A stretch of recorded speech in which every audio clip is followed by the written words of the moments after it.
Muy buenos días con todos y todas. Vamos a dar inicio a este cuarto día del Seminario Internacional 50 años de Teología de la Liberación, Perspectivas. El Departamento de Teología de la Pontificia Universidad Católica del Perú, el Instituto Bartolomé de las Casas y el Centro de Estudios y Publicaciones les dan la más cordial bienvenida. El tema de reflexión propuesto para el día de hoy es Teología de la Liberación y Método Teológico, Teología, Pastoral y Espiritualidad. Esta mañana tendremos la charla magistral del padre Guillermo Mújica y el comentario del doctor Raúl Segarra Medina. El padre Guillermo nos acompaña el día de hoy desde España. Sin embargo, para evitar algunos problemas de conexión, nos ha pedido que pasemos la grabación de su intervención. En primer lugar, buenos días y bienvenidos y bienvenidas, amigas y amigos todos. Y también, tras agradecer a los organizadores su generosidad por haberme invitado a estar en estos momentos ante ustedes, pedirles disculpas. Se preguntarán, ¿disculpas de qué? Yo tenía un amigo que era profesor de Sagrada Escritura, más concretamente de lo que antes se llamaba Antiguo Testamento, hoy Primer Testamento, al que sus discípulos le llamaban el plomo de Yahvé. Digo lo de plomo por aquello de pesado y soso. Bueno, pues para soso y pesado, el servidor que está en estos momentos ante ustedes. Por eso les pedía disculpas. Se me pide disculpas. Una reflexión sobre el método teológico en la teología de la liberación. Y más concretamente sobre tres de las vertientes de esta teología y por tanto también de su método. La vertiente específicamente teológica, la pastoral y la espiritual. Y voy a dividir el desarrollo del tema en tres partes. La primera será un poquito más larga, la segunda más breve y la tercera bastante breve. Tres partes, digo. En la primera abordaremos dos aspectos que, a mi entender, han sido no solo trabajados y elaborados, sino sobre todo más sistematizados, que son el aspecto propiamente teológico y el aspecto espiritual. El primer apartado entonces lo dedicaremos al método teológico y el segundo también nos referiremos al método como una cuestión de espiritualidad. En la segunda parte, también dividida en dos apartados, abordaremos en el primero una vertiente, una dimensión de la teología de la liberación y su método ciertamente explicitado, elaborado, trabajado, pero desde mi punto de vista menos sistematizado. Me refiero al aspecto pastoral. Y en un segundo apartado abordaremos una virtualidad que ha tenido esta teología, la teología de la liberación, y que también, por supuesto, lleva implícito su método, que es haber sabido integrar y unir las tres vertientes, la pastoral, teológica y espiritual, en una unidad. En el tercer apartado nos referiremos también al método, pero al método como memoria en función del presente. Se trata de recordar lo que en un momento histórico y en unas condiciones históricas concretas se hizo, pero para que nos pueda iluminar y orientar en el hoy que estamos viviendo. Vamos pues, sin más, a la primera parte y al primer apartado de esta primera parte. Nos referimos al método teológico. La palabra método es un helenismo compuesto de metá, que significa hacia, y odos, camino. Es decir, se trata de decir o hacer las cosas con orden. Aplicado a la teología, con esta palabra método, nos queremos referir al modo que la teología de la liberación tiene de sensibilizarse ante la realidad, de hacer las preguntas idóneas. Seguro que la mayoría de ustedes a estas alturas recuerdan preguntas que formula Gustavo Gutiérrez, como la relación entre progreso humano y reino de Dios, como cómo hablar de Dios desde el sufrimiento del inocente, desde las víctimas, cómo hablar de Dios desde Ayacucho, o antes, cómo decirle al pobre que Dios le ama. Bien, pues aplicado a la teología de la liberación, digo, esta palabra método se refiere a cómo esta teología se sensibiliza ante la realidad, cómo hace las preguntas idóneas, cómo formula y da las respuestas, cómo plantea los modelos de la praxis, cómo propone las mediaciones que los hagan efectivos. ¿Cuáles son algunos de los elementos más significativos y representativos del método de la teología de la liberación? Los voy a reagrupar en 4.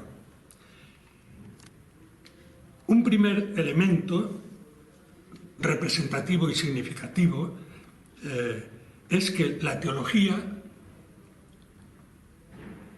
es concebida como un acto segundo. Gustavo Gutiérrez dirá que la teología viene después, que lo primero es la praxis. Solo en un acto segundo viene la teología.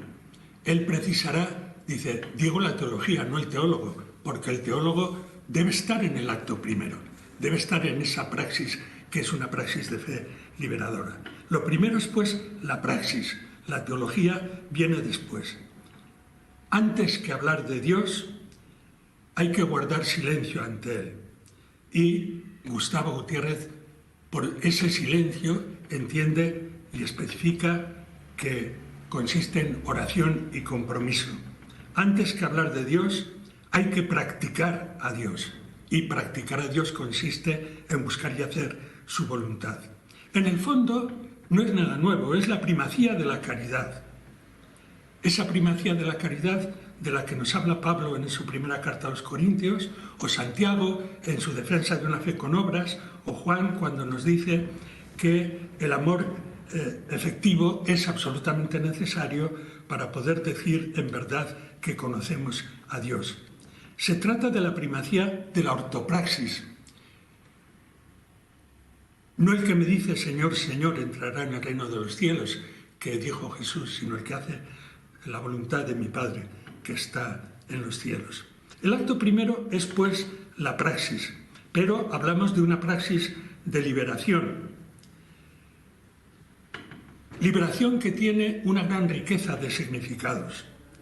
Se suelen distinguir 3: liberación sociopolítica, liberación humana y liberación salvífica, evangélica. La liberación humana entendida como ese proceso de realización, ese proceso de conquista de la libertad, o lo que viene a ser lo mismo también, de la responsabilidad en relación con los demás, en relación con uno mismo.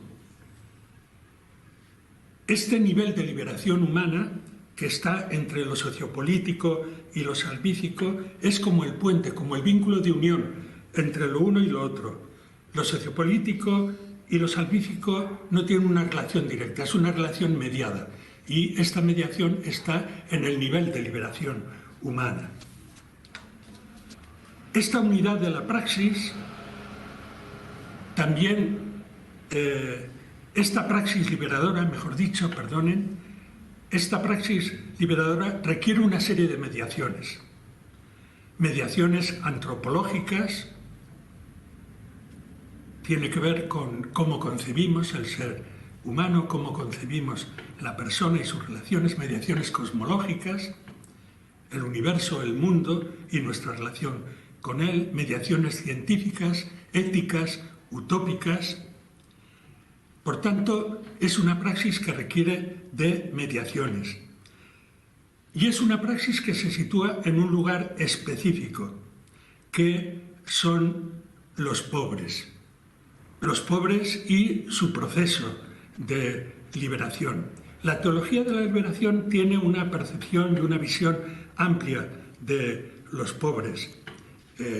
Hemos escuchado muchas veces describirlos como los ausentes de la historia, los que mueren antes de tiempo, los que no tienen derecho a tener derechos, los pobres a quienes se les roba hasta la apariencia de tales. Hoy día en la moda vemos pantalones rotos, camisas descosidas, es decir, a los pobres se les roba hasta la apariencia de serlo.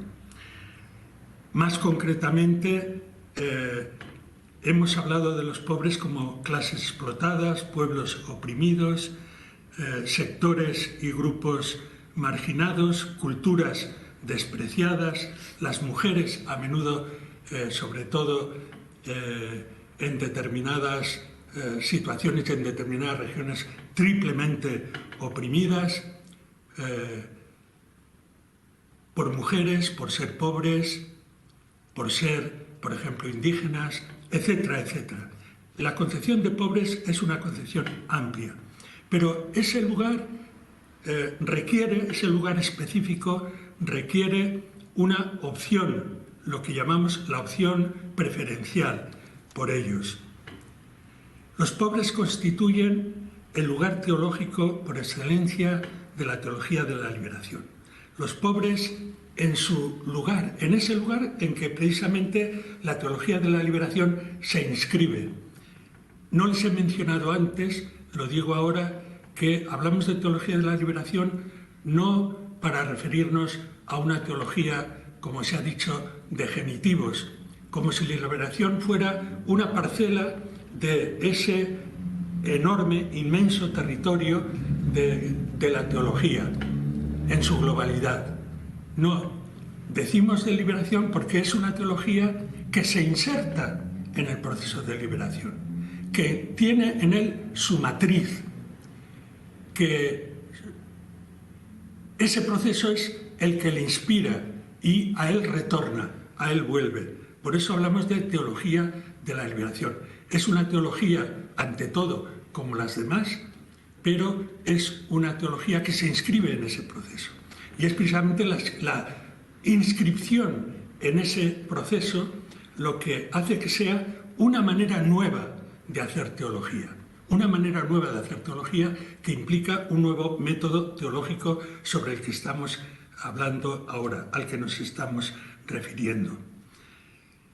Este lugar específico, los pobres en su proceso de liberación, constituye también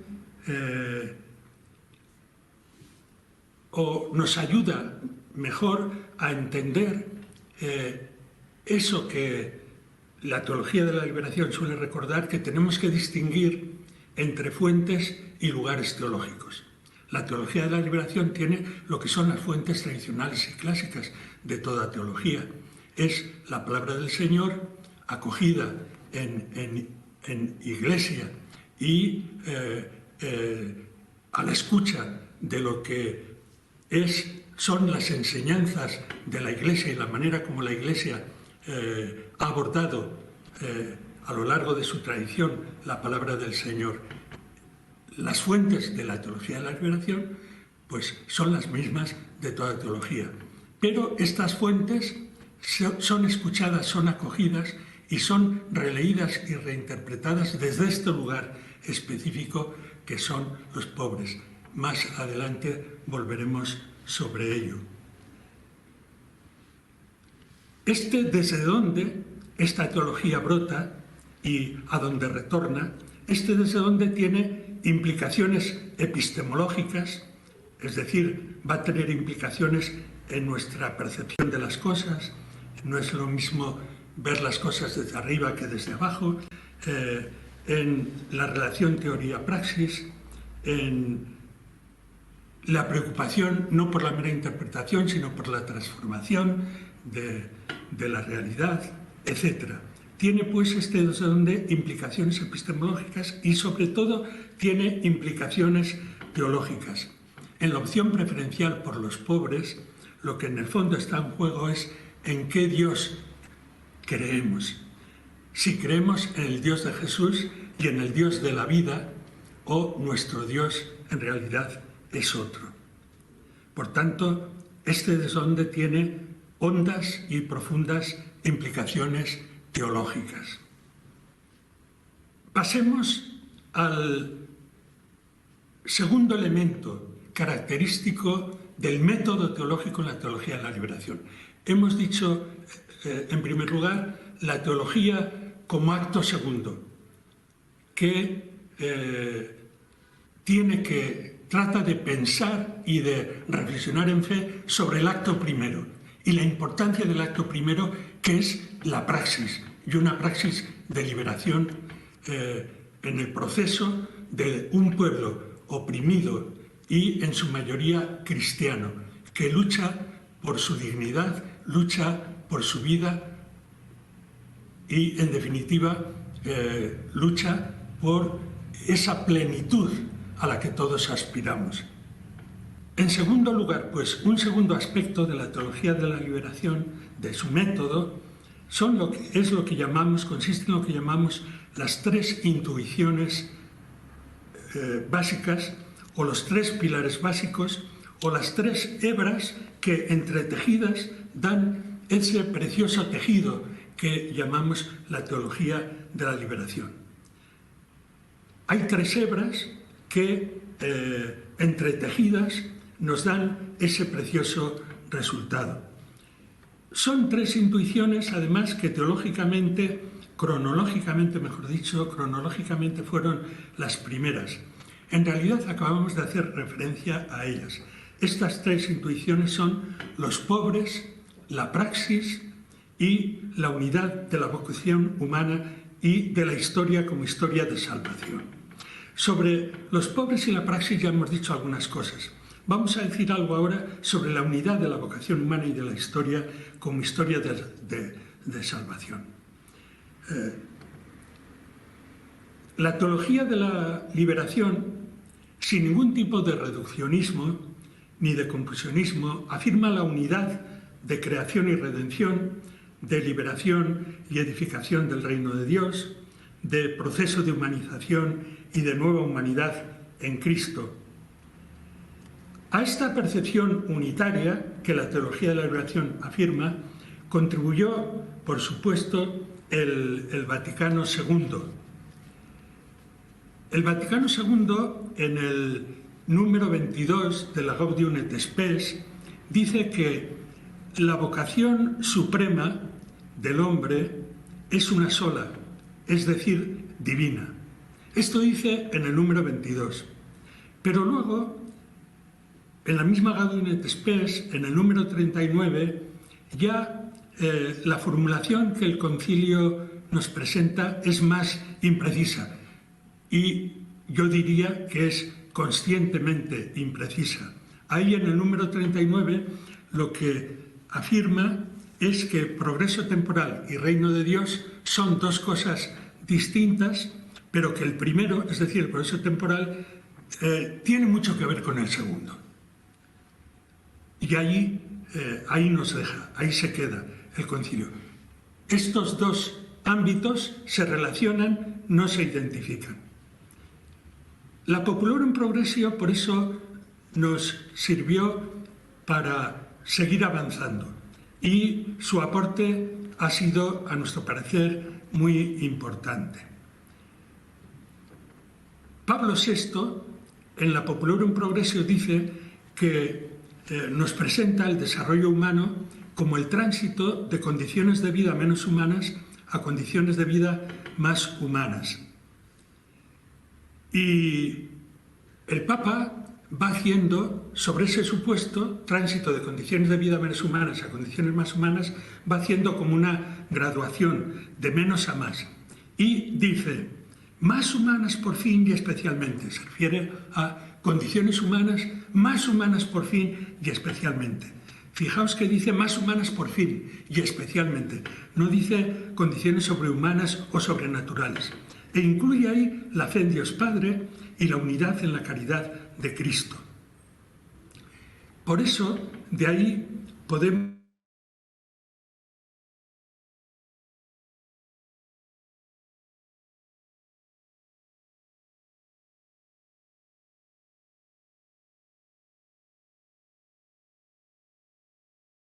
integrales.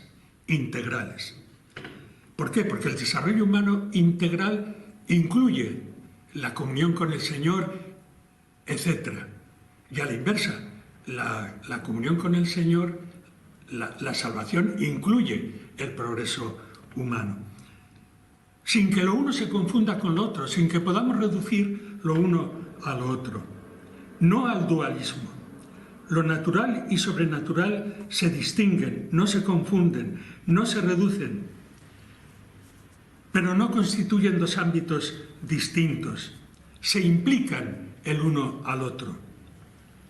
Cristo encarnado sella la unidad, sin confusión, de lo humano y de lo divino. Precisamente ese mismo número, el 22 de la Gaudium et Spes, nos decía: el misterio del hombre solo se esclarece en el misterio del Verbo encarnado. Lo repito, el misterio del hombre solo se esclarece en el misterio del Verbo encarnado. Y sigue afirmando que el primer Adán es figura de Cristo, el nuevo Adán, que había de venir. El concilio, al afirmar esto, nos está presentando la realidad en su proceso, en clave sacramental, apuntando así a la unidad de lo terreno y lo humano y, por una parte, y lo divino, por otro. Mirad, en uno de los himnos que rezamos los presbíteros en el oficio divino, se habla de que nosotros, cada persona humana, es una encarnación diminutiva. Fijaos lo que dice. Somos una encarnación diminutiva. Soy, porque lo dice en primera persona, soy una encarnación diminutiva. Y dice que encarnación es todo el universo. Encarnación es todo el universo. Haciendo así expresión concreta y realidad concreta esto que afirma la Gaudium et Spes en el número 22, que el misterio del hombre solo se esclarece en el misterio del Verbo encarnado y que la figura que el viejo Adán es figura del nuevo Adán. Y un tercer elemento del método teológico, hemos apuntado dos: la teología como acto segundo y por tanto acto primero la praxis. En segundo lugar, la unidad de la vocación humana y de la historia, por tanto como historia de salvación. Un tercer aspecto, lo que podemos llamar los pasos metodológicos. ¿A qué me refiero con esto de los pasos metodológicos? Pues llanamente al ver, juzgar y actuar, que viene de los movimientos apostólicos y particularmente de la JOC, pero que en la teología de la liberación va a tener características propias. En realidad, este ver, juzgar y actuar es un gran ejercicio de discernimiento cristiano, un ejercicio individual y como iglesia, comunitario. Un ejercicio de discernimiento en el que la pregunta es: Señor, ¿qué es lo que quieres para mí? ¿Qué quieres para nosotros? ¿Qué quieres para tu iglesia aquí y ahora? Hay un no saber. Sabemos lo que es la voluntad de Dios general y permanente. Dios quiere que todos los hombres se salven y vengan al conocimiento de la verdad. Pero lo que no sabemos es el querer concreto del Señor en el aquí y ahora. Desde ese aquí y ahora, ¿qué es lo que el Señor espera de mí? ¿Qué es lo que el Señor espera de nosotros? La fe se hace ya presente en los tres pasos, tanto en el ver como en el juzgar como en el actuar. El ver es un ver desde abajo, desde los pobres y su proceso liberador. El ver es un ver implicativo, es un ver no como quien contempla desde fuera, no como el Papa dice, balconear, ese verbo, ¿no? Como quien está en un balcón viendo la vida que pasa abajo, en la calle, por delante. No, no se trata de balconear. El ver es un ver implicativo. Se trata de insertarse, de implicarse en el proceso de liberación. Como Gustavo suele decir, tenemos que ser amigos de los pobres. Es un ver que es consciente de que toda la realidad es a su modo sacramental.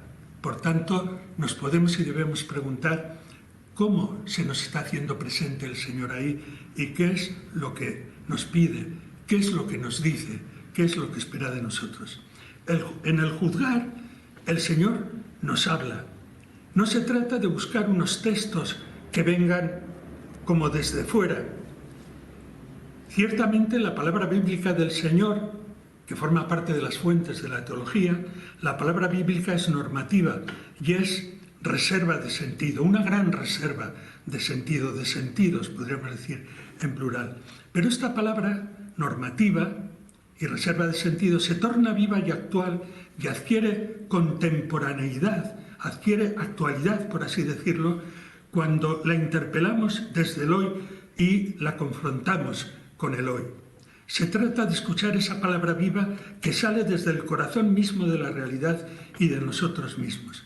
La hermenéutica bíblica toma en consideración ese círculo, de la vida a la palabra y viceversa. Y el actuar trata de poner en práctica lo percibido y vivenciado como voluntad del Señor. No se trata de un simple pasar de lo deductivo a lo inductivo. Se trata de cómo seguir en fidelidad al Señor en una situación concreta. No se trata de aplicar el pensamiento a la acción, sino de preguntarnos desde la acción, Señor, ¿qué quieres de mí? ¿Qué quieres de nosotros? ¿Qué quieres de tu iglesia? ¿Qué quieres de esta comunidad? Un cuarto elemento del método teológico es lo que podemos llamar la doble articulación o las dos dimensiones del saber teológico. ¿Qué es lo que quiero indicar con esto? Estos tres pasos a los que me he referido anteriormente están presentes en los dos momentos del quehacer teológico, solo que de manera distinta. Leonardo Boff distingue entre lo que él denomina una articulación sacramental, que según él sería intuitiva y sapiencial, y una articulación reflexiva y crítica. Gustavo Gutiérrez habla de la teología como sabiduría y de la teología como saber racional. Es decir, ese ver, juzgar y actuar de manera sacramental, intuitiva y sapiencial están ya presentes en el momento primero, en la praxis. Y en la teología están presentes estos tres momentos, pero ya de una manera más reflexiva y crítica. Son las dos articulaciones, en la teología como acto primero y en la teología como acto segundo. Sacramental, intuitiva y sapiencial, la primera, articulación reflexiva y crítica, la segunda. O, en términos de Gustavo Gutiérrez, la teología como sabiduría y la teología como saber racional. Como sabiduría en el acto primero, como saber racional en el acto segundo. Dentro de esta primera parte, ya os anunciaba que esta primera parte iba a ser más amplia. El apartado segundo se refiere al método teológico como una cuestión de espiritualidad. Y de espiritualidad, claro está, para nosotros de espiritualidad cristiana. ¿Qué entendemos por espiritualidad cristiana? Nos referimos, por supuesto, no podía ser de otro modo, al seguimiento de Jesús, no por mera imitación, sino para proseguir su causa. Es precisamente nuestra participación en la causa de Jesús, nuestra participación práctica en hacer realidad la causa de Jesús, donde el seguimiento concretamente se realiza. Nos referimos pues al seguimiento de Jesús, como digo, no por mera imitación, sino para proseguir su causa. Pero claro, a más de 20 siglos de distancia, este seguimiento de Jesús solo puede ser un seguimiento en el espíritu. Por eso también llamamos vida espiritual a lo que es la vida, toda la vida, en el espíritu con mayúsculas. Pero hay otras descripciones y definiciones que podemos hacer de la espiritualidad, como por ejemplo la vivencia de la fe en acto concreto, la manera concreta de vivir la fe, porque la fe se vive siempre de una determinada manera y por tanto la fe se vive siempre en espiritualidad. Gustavo solía definir la espiritualidad, recuerdo en los encuentros con los estudiantes, como la articulación de los grandes ejes de la vida cristiana en función del hoy que nos toca vivir. En función del hoy, porque el primer paso de toda espiritualidad es ser honestos con lo real. Y lo más real de lo real es la vida negada y arrebatada a los pobres y también por ellos reclamada. Segundo Galilea la definía, la espiritualidad, como la mística con que los cristianos viven en un cierto contexto histórico y social las exigencias y tareas de la fe. Si la teología es inteligencia de la fe y esta se vive siempre en espiritualidad, no es de extrañar el papel que un padre Cheny, por ejemplo, le reconoció, el papel que reconoció a la espiritualidad en la teología. El padre Cheny dijo que los sistemas teológicos no son sino la expresión de las espiritualidades y que una teología digna de ese nombre es una espiritualidad que ha encontrado los instrumentos racionales adecuados a su experiencia religiosa. Y el padre Gustavo dice que la teología trata de ir a la raíz de la vida cristiana, allí donde se entrelazan amor a Dios y amor al prójimo, y que en ese nudo al que trata de ir la teología se sitúa la espiritualidad. Por tanto, para el padre Gustavo, la espiritualidad está en el mismo vértice que la teología, que trata de ir, como hemos dicho, a la raíz de la vida cristiana.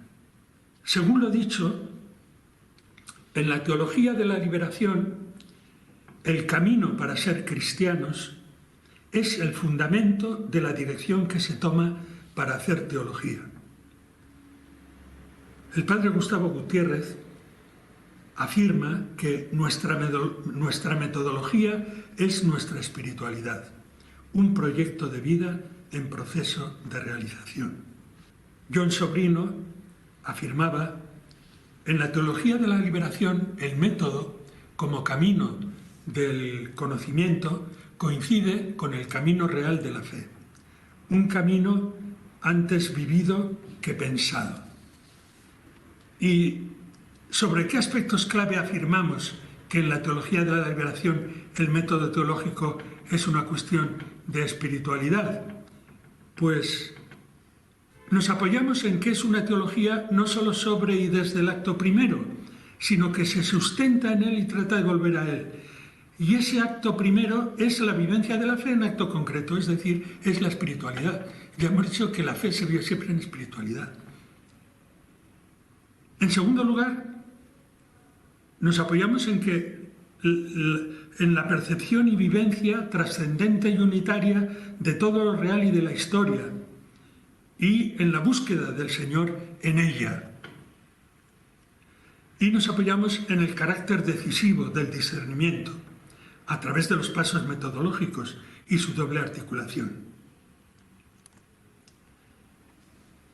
Del discernimiento, John Sobrino dice que es la actitud espiritual y moral cristiana básica. Entiende el discernimiento como la actitud espiritual y moral cristiana básica. Tenemos, pues, elementos más que sobrados para poder abordar la cuestión del método teológico como una cuestión de espiritualidad. Pasemos a la segunda parte. Ya adelantaba que en esta segunda parte me iba a detener en dos aspectos menos sistematizados, desde mi punto de vista, que son la vertiente pastoral y luego eso que he denominado la integración en unidad de lo pastoral, espiritual y teológico. En primer lugar, la vertiente pastoral. Cuando digo que, a mi modo de ver, en la teología de la liberación, la vertiente pastoral ha sido menos sistematizada, entendedme que me refiero en comparación a las dos vertientes anteriores a las que me he referido. El método teológico, es decir, a la vertiente teológica específicamente dicha, y a la espiritualidad. Sobre el método teológico se han hecho tesis doctorales, tesis de licencia, se han escrito libros y publicado, y sobre la espiritualidad lo mismo,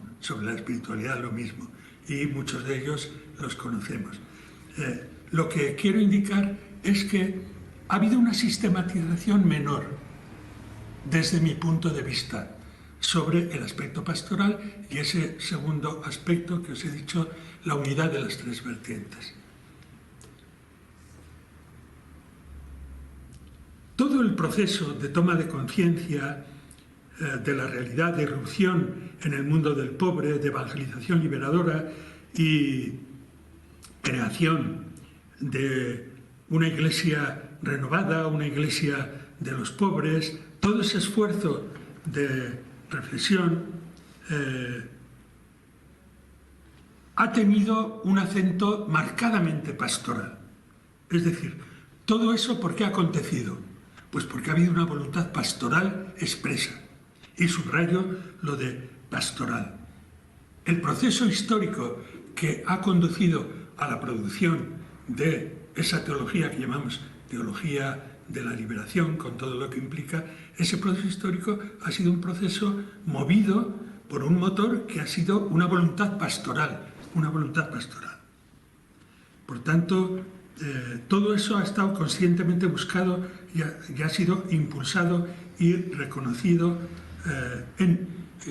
me refiero a esta vertiente pastoral, en multitud de encuentros. Fijaos la cantidad de encuentros promovidos por el CELAN y otros no promovidos por el CELAN, pero que han tenido un impulso pastoral. Creación de centros e instituciones de pastoral, publicaciones pastorales, cartas pastorales, no digamos, etc. Por tanto, ahí ha habido un impulso pastoral de arranque. Un reconocido pastoralista, me estoy refiriendo además, en este caso, a un español, Casiano Floristán, dijo que esto lo decía a los 10 años de publicarse Teología de la Liberación, Perspectivas. Mejor dicho, no, me estoy equivocando. Lo dijo mucho antes, lo dijo ya en el 75, en un encuentro en el que precisamente se abordó el método teológico en la Teología de la Liberación, en México, en un encuentro en México. Casiano Floristán afirmó: la teología de la liberación, y abría paréntesis, aunque no toda, decía entre paréntesis, es hoy y aquí básicamente teología pastoral. Y añadía que esta teología ha descubierto o añadido al ámbito clásico de la pastoral dimensiones perdidas o nuevas: la hermenéutica política del Evangelio, las mediaciones políticas de la fe, esperanza y caridad, la relación estrecha entre el lenguaje teologal y discurso teológico, la reinterpretación teológica de la comunidad de base y del catolicismo popular, el desenmascaramiento de una teología y acción pastoral aparentemente despolitizadas que sirven subrepticiamente a las pastorales dominantes y a la acomodación social. Esto decía en el año 75 Casiano Floristán. Y a mí el diagnóstico me parece acertado. Si como pastoral la entendemos como a la teología pastoral como teoría crítica de la práctica de fe cristiana y eclesial en una realidad concreta que plantea unos retos y desafíos concretos a los que trata de responder, y si tomamos en consideración que la teología de la liberación ha tratado de responder en fe y comunión eclesial a lo que se consideró el problema y desafío principal del continente latinoamericano y del Caribe, o como alguien dijo, que esa teología había tratado de poner el dedo en la llaga, haciendo de los pobres y excluidos, de los últimos y vulnerables, no solo destinatarios, sino sujetos de una evangelización liberadora. Recuerden ustedes aquello del potencial evangelizador de los pobres y aquello otro de los pobres evangelizan.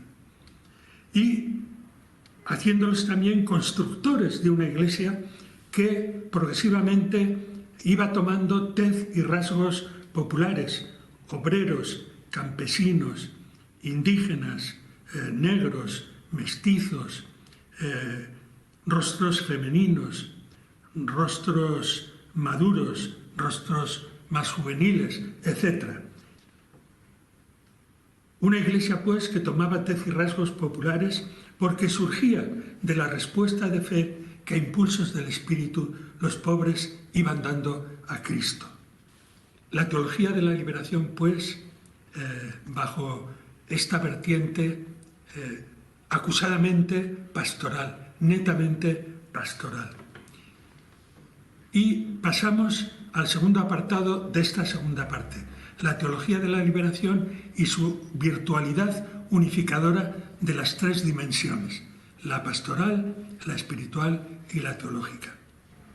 Esas tres dimensiones o vertientes por mucho tiempo se han ido desarrollando como si de realidades separadas se tratara, en detrimento y empobrecimiento de cada una de ellas. Pues bien, la teología de la liberación ha tenido la virtualidad de integrar y unir las tres, respetando la especificidad de cada una, sin ningún tipo de reduccionismo o de confusionismo, y sin que ninguna menoscabara a las otras, sino que al contrario, la compañía de las otras enriqueciera a cada una de ellas.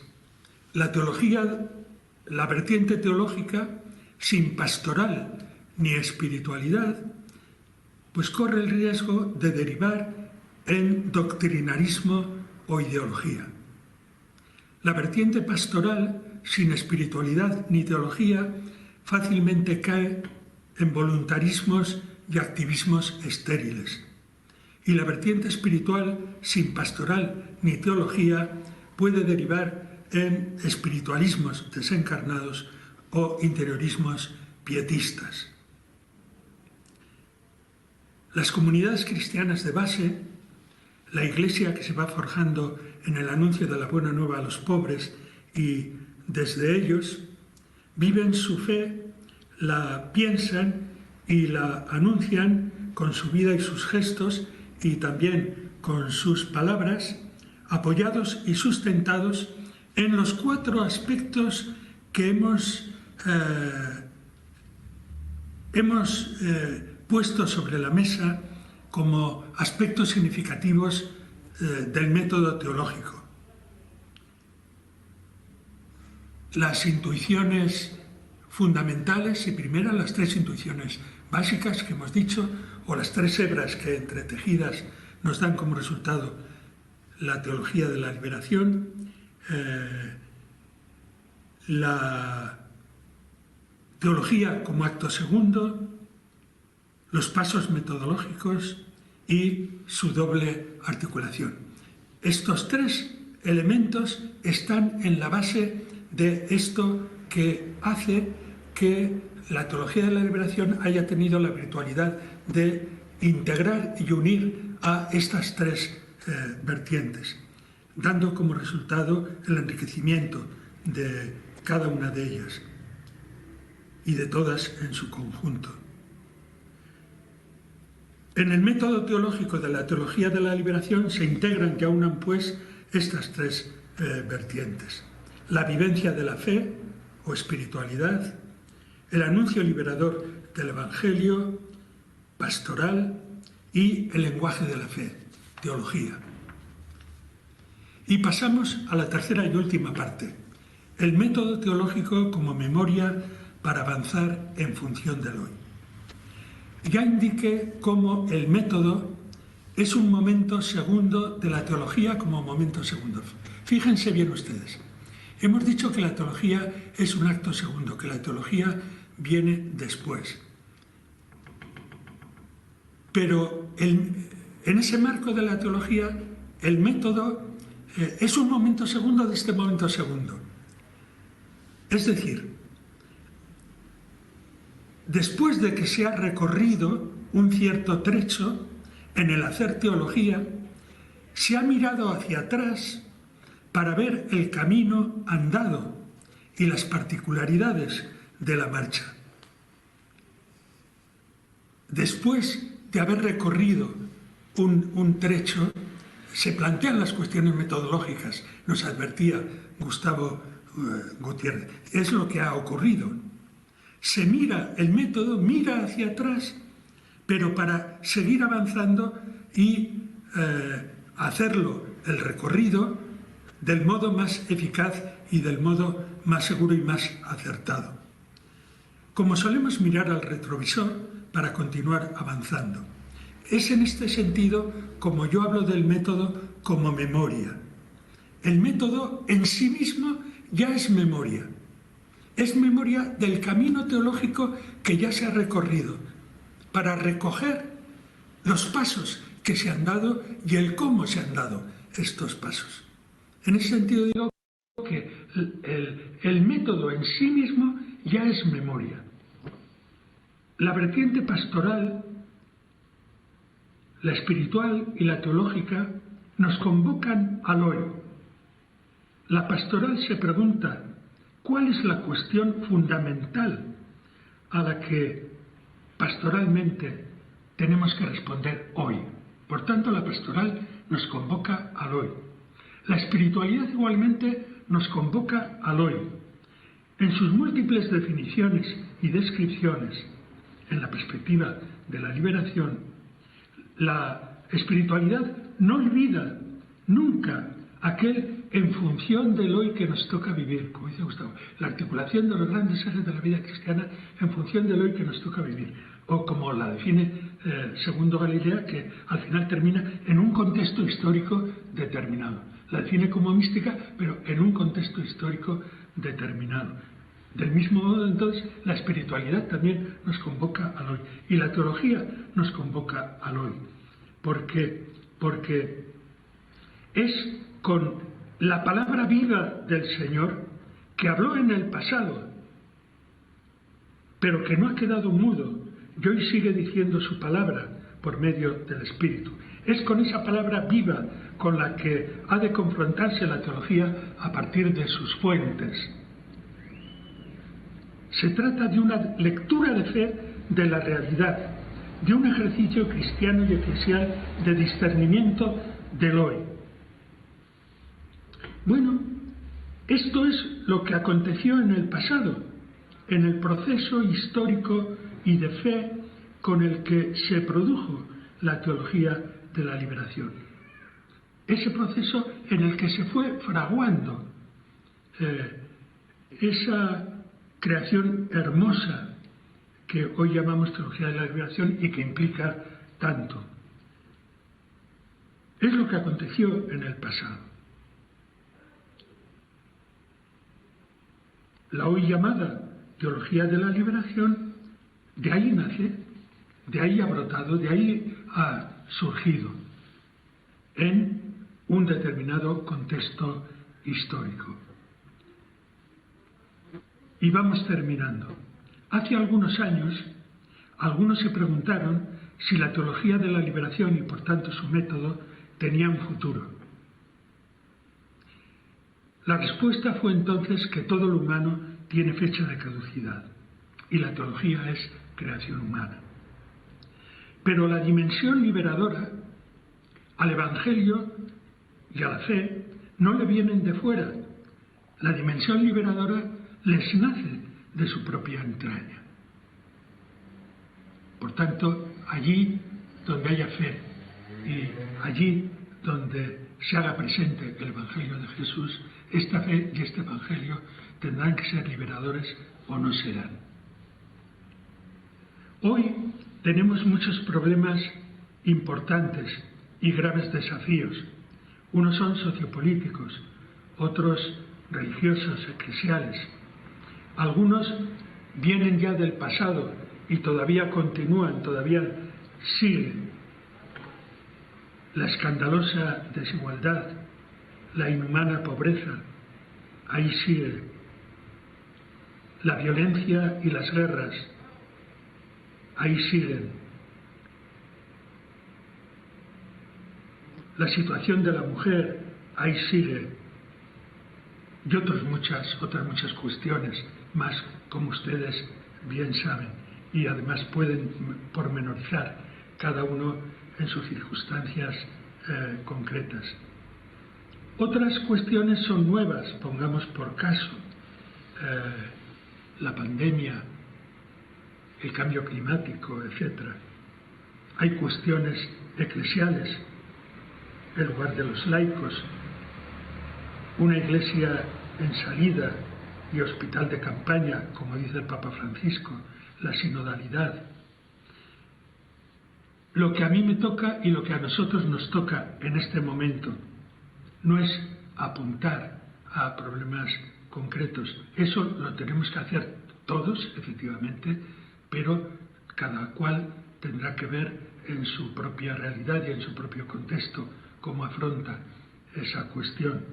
Lo que a nosotros nos toca aquí ahora es mirar atrás y ver si lo que se hizo y el modo de hacerlo no nos puede motivar e inspirar en el presente, y para de este modo avivar y activar disposiciones semejantes a aquellas con las que se afrontó tanto la vertiente pastoral como la espiritualidad, como la espiritual, como la teológica, de la teología de la liberación, que ya desde finales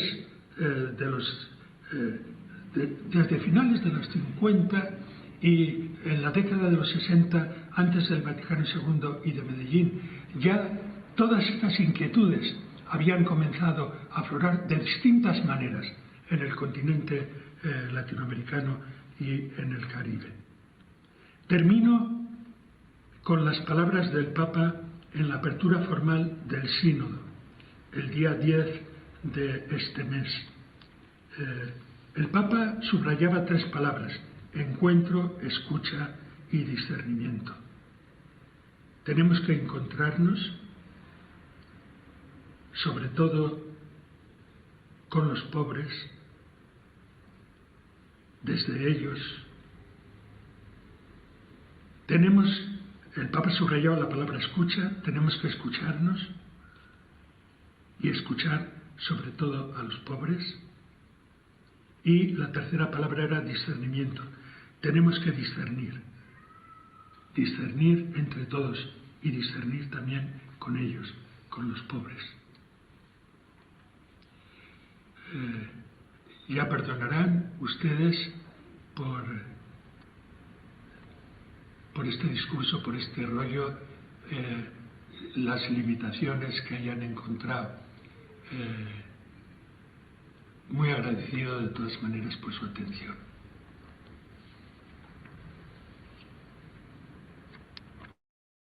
Agradecemos al padre Guillermo Mújica por su magistral intervención, este maravilloso análisis, este gran recorrido que nos ha hecho tan detallado de la teología de la liberación, y que, bueno, nos plantea además a todos y a todas nosotras nuevos retos, nuevos desafíos de comprender bien el método, de comprender bien esta teología para poder, pues, ponerla en práctica en nuestras vidas y en nuestro compromiso cristiano. Bueno, vamos a continuar entonces ahora con la presentación de Raúl Segarra Medina. Él es doctor en teología y magíster en filosofía, además profesor del Departamento de Teología de la Universidad de Loyola en Chicago. Bueno, Raúl ha tenido algunos inconvenientes para poder conectarse en este momento. Él intentará conectarse más adelante. Sin embargo, también nos ha dejado grabada su participación, el comentario que vamos a pasar a escuchar en este momento.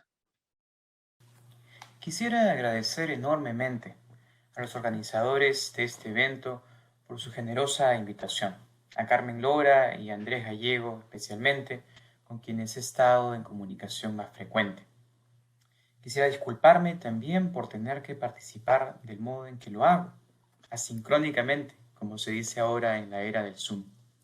Pero los deberes de la enseñanza no me han permitido estar presente de otra manera.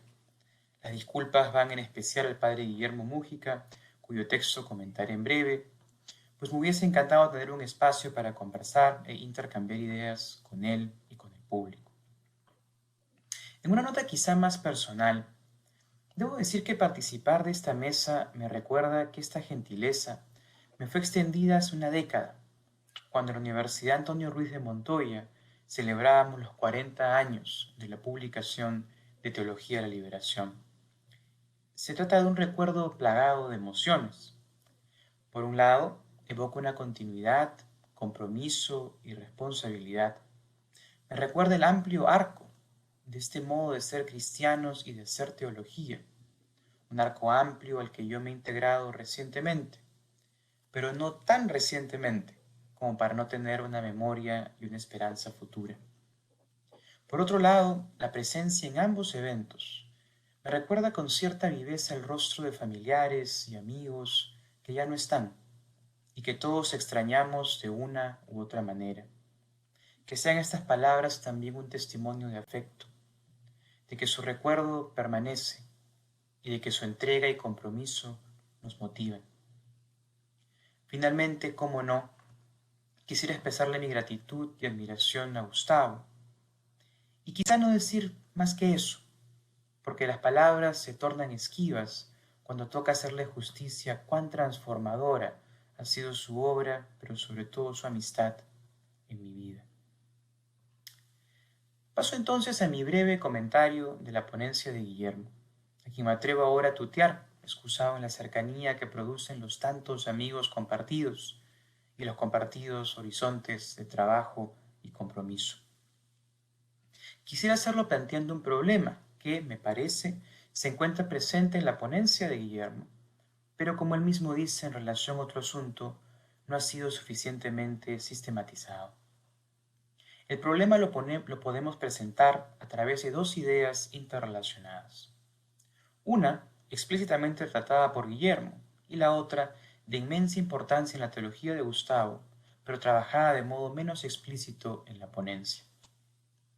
Podemos, de hecho, resumir ambos puntos con dos frases muy importantes para la teología de Gustavo. Por un lado, la idea de que nuestro método es nuestra espiritualidad. Por el otro, la idea de que la teología es una función eclesial. Mi propuesta es que debemos interrogar estas dos ideas clave de la teología de la liberación de cara a las transformaciones de la religiosidad contemporánea a nivel global y en el Perú. Hacer esto nos permitirá examinar la vigencia de estas ideas, considerar qué tipo de ajustes requieren y así pensar en el futuro de la teología de la liberación y su pastoral. Propongo hacer esto organizando la presentación, grosso modo, siguiendo la secuencia ver, juzgar, actuar. Ver. ¿Qué es lo que vemos en el Perú del 2021 y en líneas generales en sociedades no europeas históricamente cristianas? Hago la tingencia de no europeas, pues, como se verá, la relación entre cristianismo y sociedad en Europa, con el marcado declive del primero, no es la más útil para pensar la situación de las Américas. A pesar de que en las Américas y en el Perú en particular, no podemos hablar de ningún declive serio de la fe religiosa y por ende la fe cristiana de las mayorías, sí existen cambios notables. Por un lado, un crecimiento significativo del cristianismo evangélico, con una correlativa reducción de la preponderancia de la fe católica. Probablemente el caso más marcado de esa tendencia es Guatemala, donde el catolicismo ha retrocedido tanto en las últimas décadas, que ahora tiene el mercado religioso dividido casi 50-50 con el cristianismo evangélico. Esto no es idéntico en el Perú, pero estamos hablando de una minoría evangélica que se aproxima al 20%. Por otro lado, y quizá algo de mayor importancia para mi punto, a pesar de que la religiosidad cristiana no ha disminuido significativamente, esto no se traduce en altos índices de participación en los servicios de las iglesias ni en afiliación activa con estas. Esto es sin duda cierto en el caso de la Iglesia Católica, pero no es un fenómeno ajeno al mundo evangélico, que tiene grandes dificultades con la retención de nuevos adeptos. Esto sugiere dos cosas. Por un lado, que sigue muy viva entre nuestra gente una fe y una apertura al misterio de Dios y de lo sagrado. Por el otro, que esa fe cada vez menos se desarrolla vía la mediación de la institución eclesial.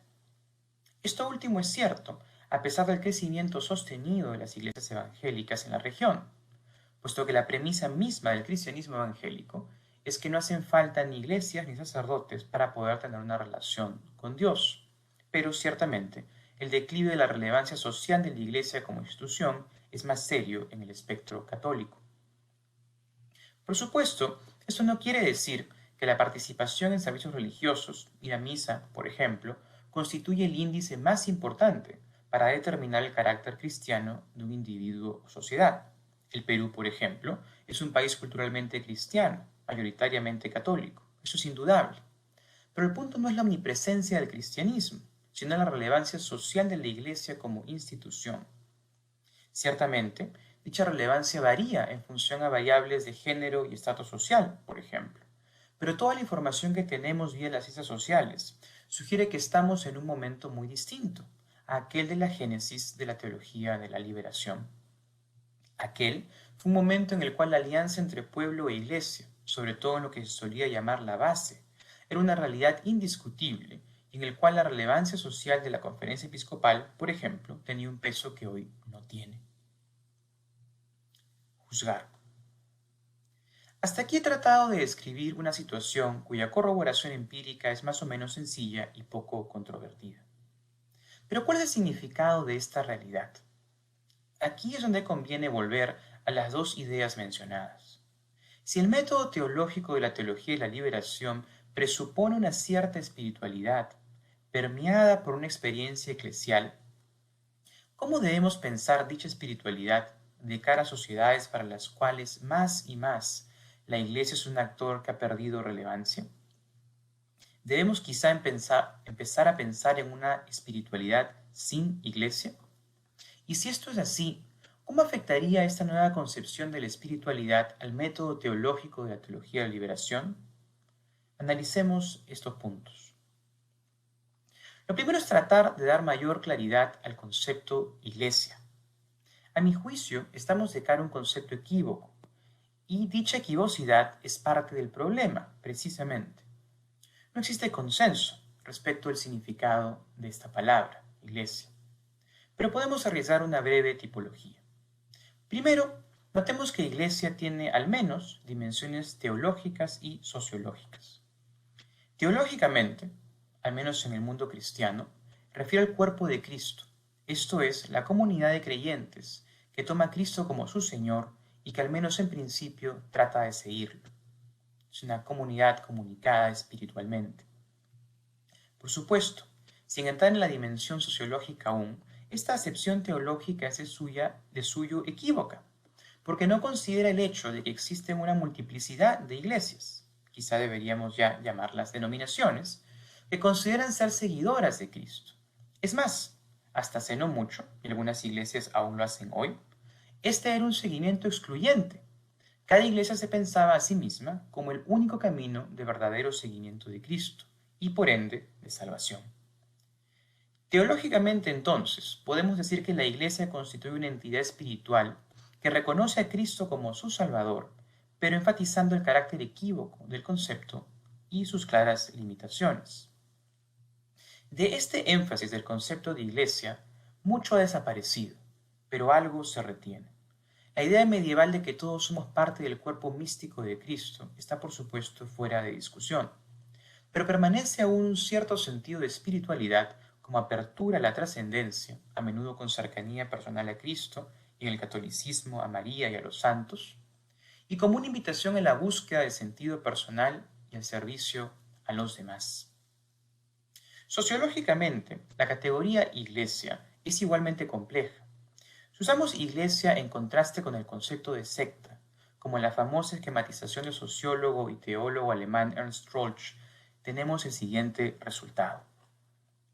A saber, que la iglesia se concibe como una institución jerárquica, de largo alcance, normalmente con cierto relajo de las expectativas de seguimiento radical de Cristo, y a menudo asociada con el poder político.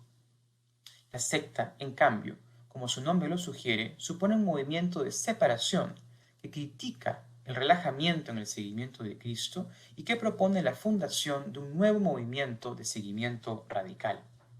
Este sería el rol del protestantismo en la historia del cristianismo y de toda división interna dentro del mismo. Por supuesto, este sistema se complica con el pasar del tiempo, porque los movimientos de seguimiento radical a menudo terminan relajándose después de algunas generaciones, acercándose cada vez más al modelo de iglesia en el sentido de Troeltsch. Esto sin duda fue lo que pasó con las iglesias reformadas de Lutero y Calvino, pero en realidad pasa todo el tiempo. De este énfasis del concepto de iglesia como institución jerárquica, politizada y con una moral cuestionable ha quedado mucho. El rechazo que la iglesia recibe frecuentemente proviene precisamente de esta percepción de que se trata de una entidad deshonesta, aliada del status quo y, en el mejor de los casos, al menos desconectada de nuestras realidades presentes. Por supuesto, y en gran parte gracias al trabajo pastoral de la teología de la liberación, esta no es la única presencia de la iglesia en la memoria colectiva de la mayoría de nosotros y nosotras. El trabajo de Gustavo y de muchas otras personas empeñadas en plantear una nueva forma de ser iglesia logró un cierto balance en el cual el juicio de valor colectivo sobre la iglesia es al menos más matizado. La gente, sobre todo aquellos cuyas vidas fueron transformadas en el trabajo pastoral de base, recuerda con cariño y gratitud la importancia del acompañamiento de sacerdotes, religiosas y religiosos y líderes laicos. Y esto permite todavía una presencia significativa, aunque más débil que hace 50 años. Pero este fenómeno, de suyo, confirma mis intuiciones iniciales, porque la idea misma de desarrollar una nueva corriente de iglesia, llamémosla más progresista o más abierta o más inclusiva, supone un movimiento crítico dentro de la estructura eclesial, crítico a esta estructura eclesial.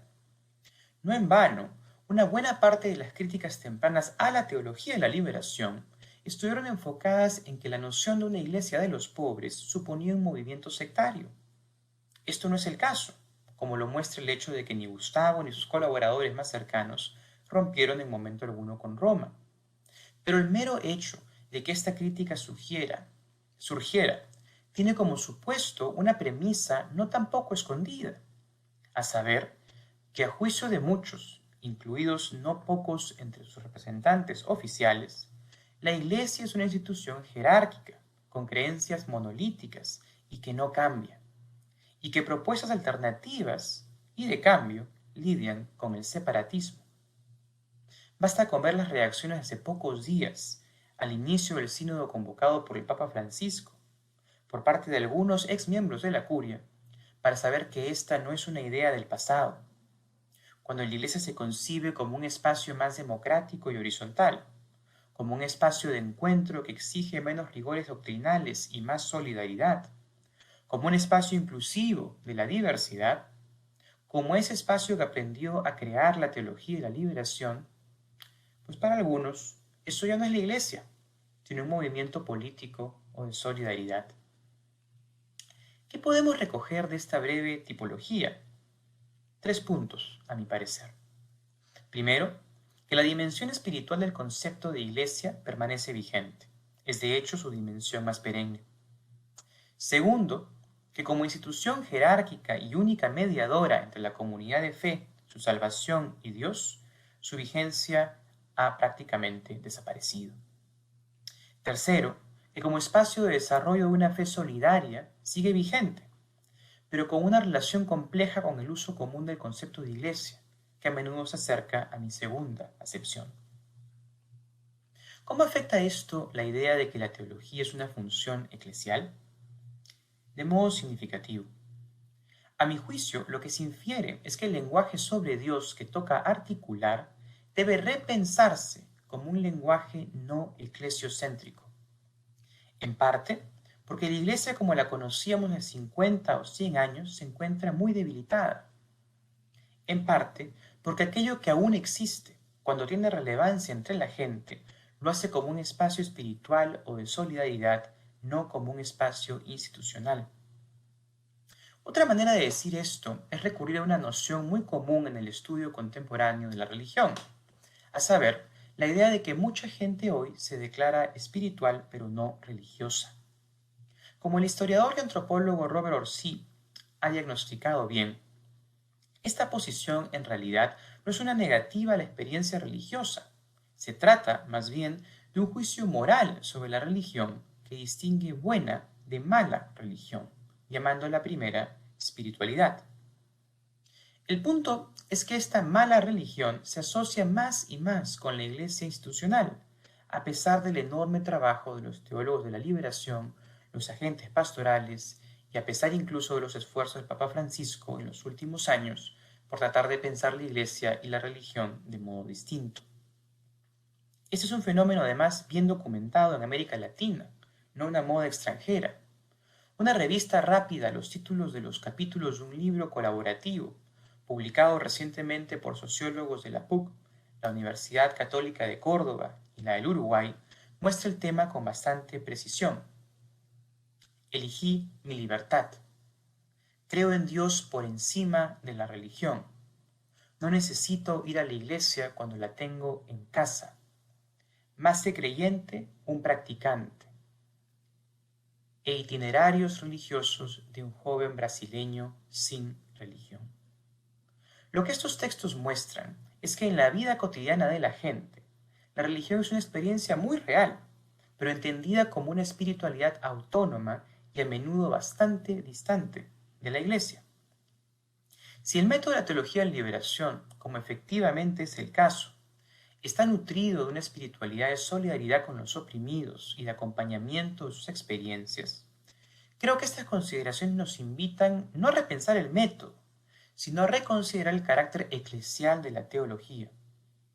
Mi modesta sugerencia es que corresponde hacer una de dos cosas. O repensamos la teología de modo independiente de la labor eclesial, o consideramos de modo serio la equivocidad del concepto de iglesia, con el objetivo de aclarar una función de qué la teología debe ser. Pues claramente, una teología de la liberación no es lo mismo que una teología cuya función es el servicio del status quo eclesial. Finalmente, actuar. Todo esto, me parece, tiene implicaciones significativas para el trabajo pastoral. Quizá la más significativa es que una teología que deja de ser una función eclesial adquiere libertades que de otro modo solo obtiene si las autoridades de turno lo permiten.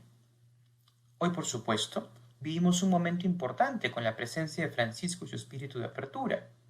Pero circunscribir la teología a una función eclesial limita de modo significativo elementos clave del método, espiritualidad y pastoral de la teología de la liberación. El punto más obvio aquí es que una teología de función eclesial queda limitada en los ámbitos de su solidaridad. Las mujeres y la comunidad LGTB, por poner dos casos, se vuelven receptores limitados de nuestra solidaridad, o, cuando la reciben, se hace escondidas por temor a posibles represalias de autoridades hostiles. Me animo a decir que una solidaridad limitada, de este modo, entra en conflicto con ideales centrales de la teología de la liberación. Ahora bien, mi propuesta no es una de ruptura con la institución eclesial, aunque la ruptura es un camino, a veces muy duro, tomado por muchos y que merece mi profundo respeto. Mi posición no es aquella tampoco de la revolución prudente, término que he usado en un escrito conectado a este homenaje a Gustavo y a los 50 años de la teología de la liberación. La revolución prudente es, a mi juicio, un camino tomado por Gustavo y muchos de sus colegas y agentes pastorales para producir cambio desde dentro de la institución eclesial. Esto supone, a menudo, una paciencia heroica y la prudencia de quien sabe medir el tiempo y aguardar con esperanza.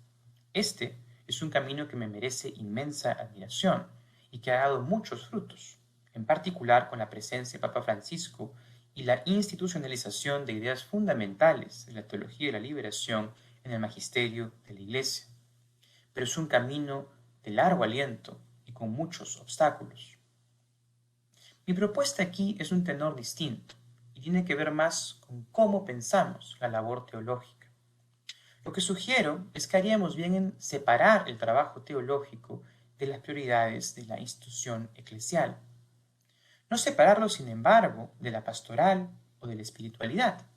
Aquí estoy en profundo acuerdo con Guillermo, quien nos decía en su ponencia, cito, la teología sin pastoral y espiritualidad fácilmente deriva en doctrinarismo o ideología religiosa. La pastoral sin espiritualidad ni teología se convierte en activismo sin alma. Y la espiritualidad sin pastoral ni teología tiene difícil no caer en el espiritualismo o los interiorismos sentimentales. Fin de la cita. Pero este combo teología, pastoral, espiritualidad es posible sin hacer de la teología una función eclesial.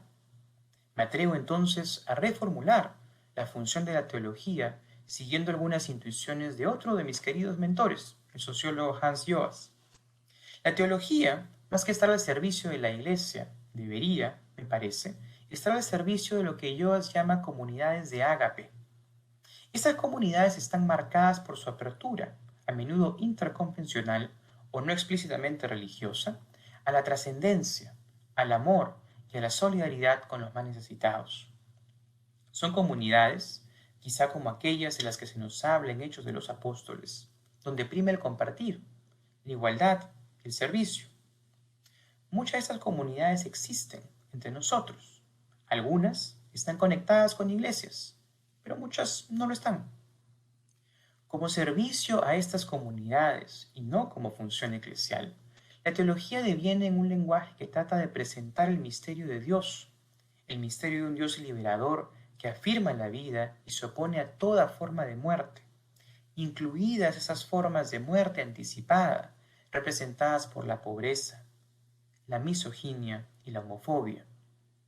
En el corazón de la teología de la liberación yace esta alianza solidaria con los que más sufren.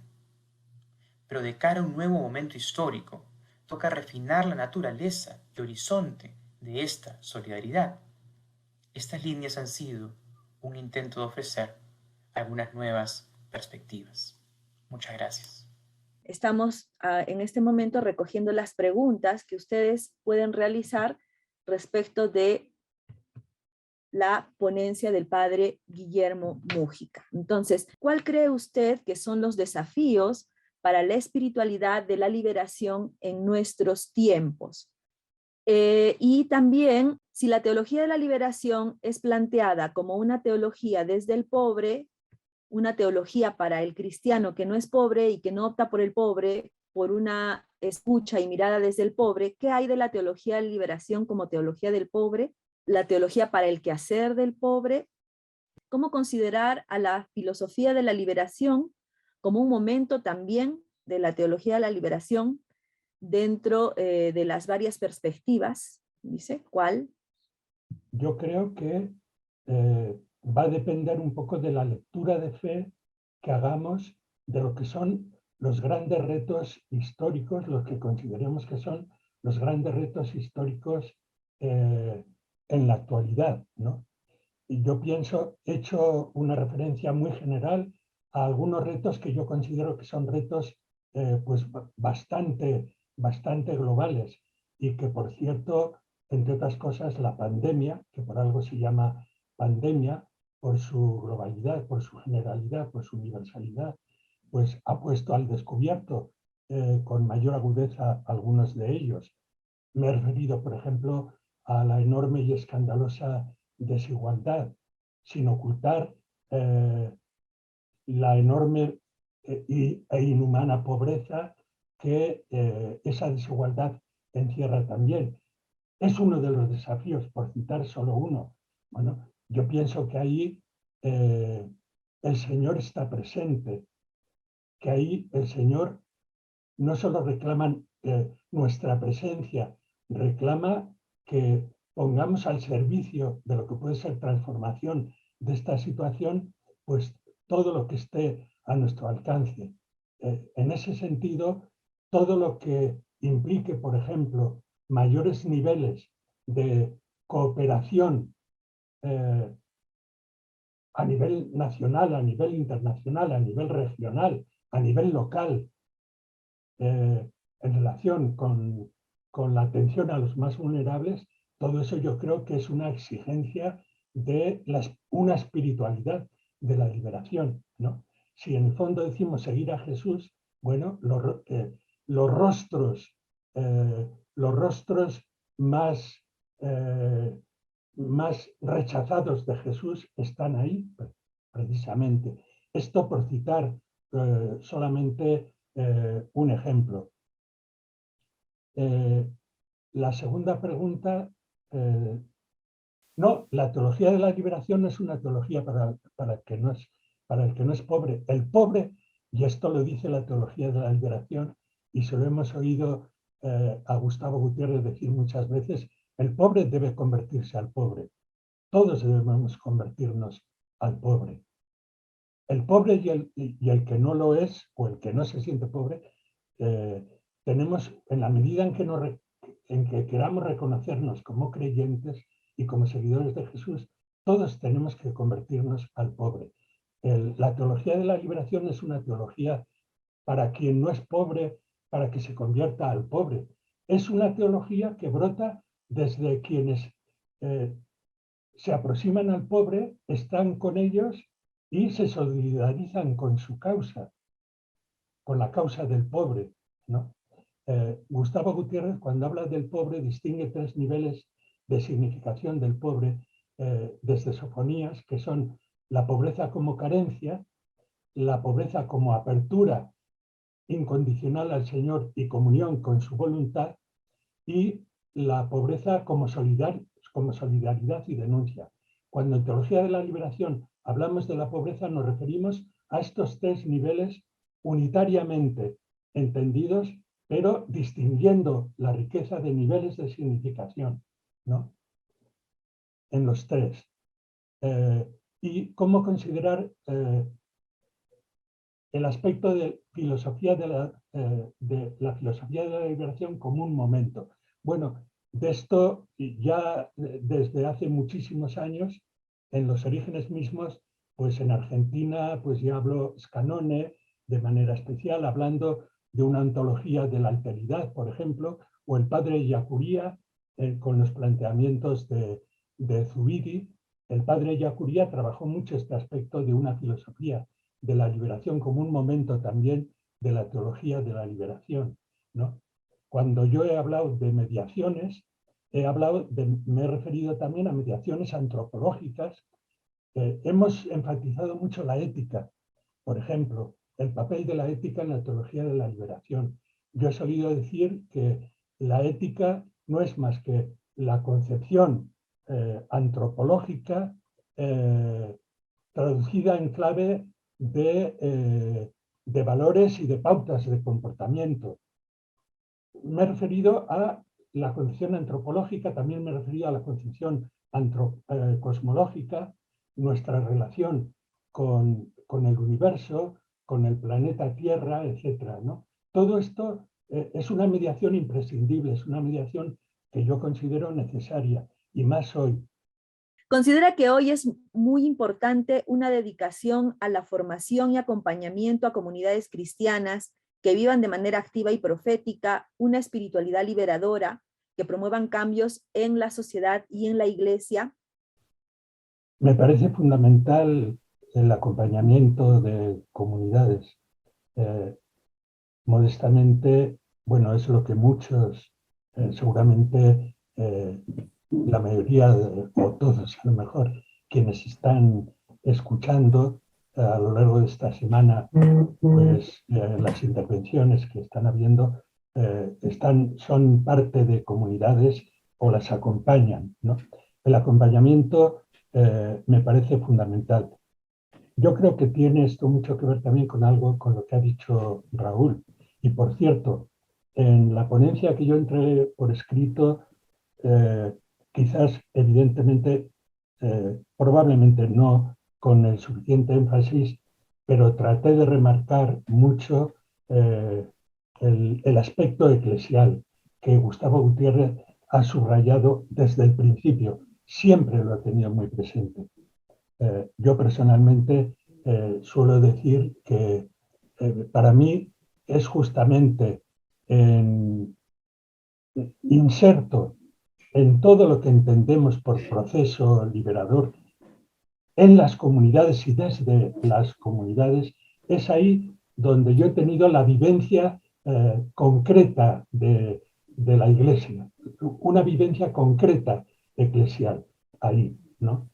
Bien, por eso digo que acompañar a las comunidades a mí me parece fundamental, estar dentro de ellas y, y vivir intensamente esta realidad, por pequeñas que las mismas sean e insignificantes que puedan parecernos. Se podría decir que existe una pastoral liberadora. ¿Qué sería o qué es la pastoral liberadora? Una pastoral liberadora trata de anunciar al Señor. En el fondo es una pastoral que responde a la pregunta ¿qué significa y qué implica hoy anunciar a un Dios de vida en una realidad que en muchos aspectos, que en muchas ocasiones y en muchas situaciones está negando esta vida y está poniendo dificultades a quienes luchan por ella, no solo para apropiársela para sí, sino también para universalizar la vida, para extender esta vida y en condiciones de mínima dignidad a todos, ¿no? Para una vida decente. Hay muchos que están luchando en este momento por una vida decente y por una vida decente sobre todo para los sectores más vulnerables, ¿no? Entonces, una pastoral liberadora será un intento de hacer presente a Jesús y de anunciarlo ahí justamente en ese proceso, en ese marco, ¿no? Y haciendo que el Evangelio, lo que decía el cardenal Pironio, ¿qué decía? Él comentaba el famoso pasaje que recoge Lucas en los Hechos de los Apóstoles de Pedro y Juan en las puertas del templo con el tullido, que le dicen, oro y plata no tenemos, le dice Pedro, pero vamos a darte lo que tenemos. En nombre de Jesús Nazareno. El Pironio dice, y anuncian a Jesús, pero en lo que este nombre tiene de potencialidad liberadora. Ahora bien, y esto también conecta un poco, pienso yo, con lo que ha dicho Raúl, en apertura, evidentemente, a otras muchas espiritualidades que están embarcadas en una misma dirección, aunque quizás no reconozcan a Jesús o no pertenezcan a la Iglesia Católica, etcétera, ¿no? Lo que nos llevará a replantear ciertamente nuestra concepción de iglesia, etcétera, ¿no? En el Perú, a veces ha dado la impresión que la teología de la liberación ha carecido de reflexión teológica y se ha hecho mucho énfasis en el discurso político renunciando al método. ¿Cómo evitar esto que hace tanto daño a la Iglesia? Bueno, yo no sé, no creo tener la respuesta, pero sí, como dice, anuncia mi última intervención, bueno, en primer lugar, después de pedirles disculpas por mis limitaciones, yo quisiera agradecerles de corazón pero muy de corazón el que me hayan ofrecido la posibilidad de compartir con ustedes, pues bueno, digamos, mi pobreza. Se lo agradezco de corazón. Sepan que yo me siento un humilde discípulo de Gustavo, y si estoy ahora aquí es por un sentimiento muy profundo de correspondencia con él, a lo mucho que le debo y a lo mucho también que le quiero y que quiero a todos ustedes. Dicho esto, me van a permitir que pueda terminar con unos apuntes, unos pequeños apuntes y muy breves apuntes. Bueno, porque yo he articulado mi exposición en razón a lo que, en mi opinión, eran aspectos más sistematizados y aspectos menos sistematizados, distinguiendo sistematización de elaboración, de trabajo, de reflexión, de explicitación, que eso la ha habido y mucha, pero yo hablaba de sistematización. Bueno, ha habido muchos aspectos trabajados que tienen que ver con la pastoral, sin orden y sin ningún afán de jerarquización. Evangelización liberadora tiene que ver con la pastoral, conocimiento de la realidad e inserción, el cómo de la inserción en ella, tiene que ver con la realidad, con la pastoral, la cuestión de las mediaciones, la hermenéutica sociopolítica del Evangelio, la cuestión de la religiosidad popular, el llamado circuito evangelizador, qué entendemos por explicitar la fe, en qué consiste eso que se supone que tenemos que explicitar, qué es lo implícito y qué es lo explícito. Todo eso tiene que ver con la pastoral. Iglesia de los pobres, iglesia popular, iglesia al servicio del reino, la significación del amor cristiano en situaciones de conflicto, la noción de estructuras de pecado, etcétera, etcétera. Todo esto son aspectos que han sido trabajados y en ocasiones muy trabajados por la teología de la liberación, ¿no? Ahora bien, ¿cuál es mi hipótesis de esta menor sistematización? Pues mi hipótesis es que la teología de la liberación ha tocado muchos intereses dentro y fuera de la Iglesia, y esos intereses han suscitado muchas objeciones, dificultades y a veces fuertes oposiciones también. Y frente a esto, mi hipótesis es una pobre y simple hipótesis. Mi hipótesis es que la teología de la liberación, frente a eso, enfatizó lo que creía que era lo que podía dar en esa situación una gran solidez y fundamento a algo naciente y que estaba en desarrollo. Y por eso, ¿qué es lo que más se sistematizó? El método teológico y la espiritualidad. Estamos en otra situación que ciertamente plantea problemas como los que ha señalado Raúl. Por cierto, recuerdo cómo recientemente ha sido el cardenal Casper el que decía que la teología es una misión también eclesial y es una función eclesial, decía Raúl, ¿no?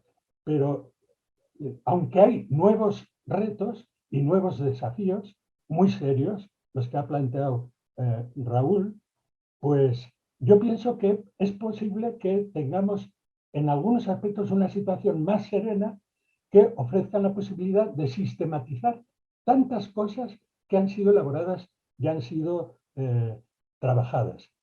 En cuanto, y termino con esto, a veces ha dado la impresión de que la teología de la liberación ha carecido de reflexión teológica y se ha hecho mucho énfasis en el discurso político. Bueno, claro, para mí esto, que haya dado esta impresión de carecer de reflexión teológica y que se ha hecho mucho énfasis en el discurso político renunciando al método, pues es que esto supone un diagnóstico de una situación que yo ignoro, ¿no? Yo ignoro. Para mí ha habido una reflexión teológica muy seria, muy profunda muy amplia, y yo pienso que el desarrollo que ha tenido la teología de la liberación ha sido enorme, ha sido inmenso y muy serio y muy sólido. Muchas gracias, Padre Guillermo, por toda su, bueno, por toda su sapiencia, por todo lo que nos ha compartido. Y ahora justo Raúl nos escribió, nos dice que ya está presente. Buenos días, buenas tardes, Raúl. Tenemos una pregunta para ti, de pronto la puedes responder y también dar ya tus últimas palabras o algún comentario más que quieras realizar respecto de la ponencia. La noción de sinodalidad, un co-caminar, que implica servicio a la humanidad, un caminar todas, todos, conjuntamente, fraternalmente, como hermanos y hermanas, en el enfoque de atender el clamor de los pobres y el clamor de la tierra, es algo muy distinto a lo que has propuesto respecto de tu comentario.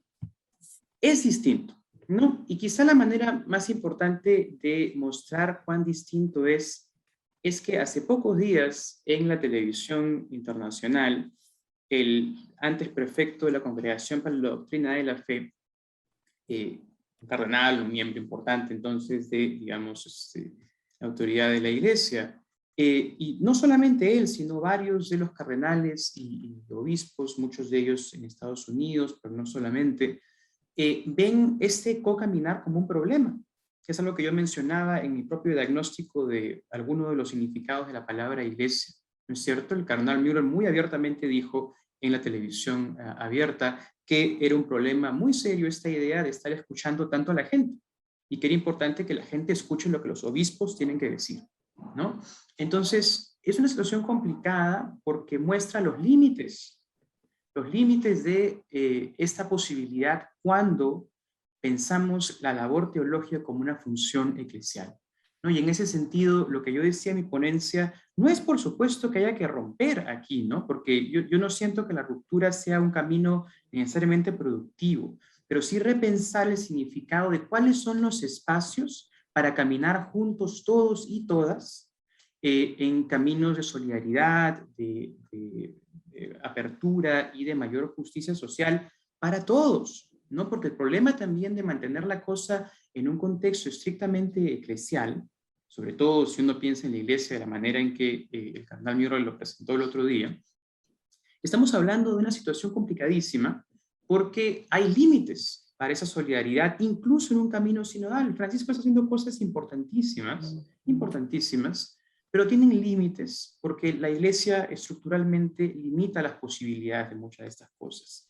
Entonces, si bien este sínodo sobre la sinodalidad es una cosa sin precedentes, impresionante, sobre todo por el recojo de la opinión del laicado, que es una novedad importantísima, tiene igual límites muy serios, ¿no? Y además los límites se notan, como decía en mi respuesta, producto incluso de las reacciones de las figuras dentro de la misma iglesia respecto de cuánto puede abrirse esta perspectiva sinodal, ¿no? En fin, eso por ahora. Ya, una pregunta más, Raúl, y ya sí después, ahora sí podrías ir cerrando de pronto si es que no aparece por ahí algo más. Dice, vivencias del pueblo con gran calidad espiritual y las falencias en institución eclesiástica, ¿no? ¿Cómo seguir caminando? Subrayas la idea de comunidades ágape. ¿Cómo ves esto en el marco del Señor de los Milagros y tantas otras prácticas de la población? Las comunidades de ágape, al menos como Joas las define, son comunidades que tienen algunas características interesantes. Una de ellas es su carácter interreligioso o al menos intracristiano, ¿no? En el sentido de que no solamente se trata de comunidades católicas, puede ser comunidades que tienen apertura católico-evangélicas, comunidades abiertas a diálogo y a cooperación con otras fes, y también, dicho sea de paso, con gente sin fe, ¿no? Ahora, esto es una ventaja comparativa, yo siento, que la teología de liberación tiene históricamente, porque no solamente ha sido siempre ecuménica, sino que ha colaborado mucho con gente preocupada por la justicia social sin necesidad de tener convicciones religiosas. Yo creo que es una gran ventaja que la teología de liberación históricamente pensó este problema de esa manera tan abierta, ¿no es cierto? Pero, digamos, en el mundo, por ejemplo, de las procesiones y la devoción al Señor de los Milagros, que es un espacio muy importante de la imaginación religiosa de nuestro pueblo, igual es una experiencia sobre todo muy católica, ¿no? Entonces las comunidades de Ágape de las que yo hablo tienen un alcance un poco mayor y tienen como primacía no tanto devociones particulares de una religión en particular, sino una apertura a otro tipo de experiencias religiosas o no religiosas, pero el tema que une a estas comunidades es el ágape precisamente, el amor, la preocupación por los otros, la compasión, la solidaridad que se extiende, como dije en mi presentación, críticamente a la posición de las mujeres en la sociedad y en las iglesias, y a la posición de la comunidad LGTB. Bueno, yo quizá agradecerle a Guillermo, leí la ponencia, no la pude ver, pero muy interesante y creo que nos permite un diagnóstico, digamos, de una historia de compromiso y de actividad muy seria de conectar teología con pastoral, ¿no?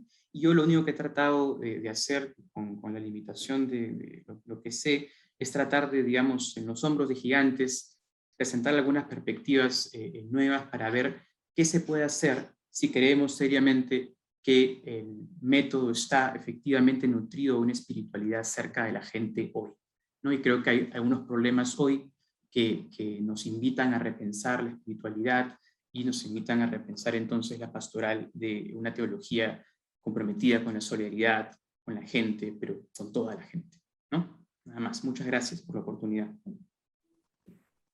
Muchas gracias, Raúl. Agradecemos también al padre Guillermo, a Raúl por sus excelentes presentaciones, sus comentarios y la disposición que han tenido para responder a las preguntas del público. No queremos irnos sin antes saludar también al padre Gustavo Gutiérrez, quien nos está acompañando en todas las jornadas y que va dando también realce a este seminario internacional.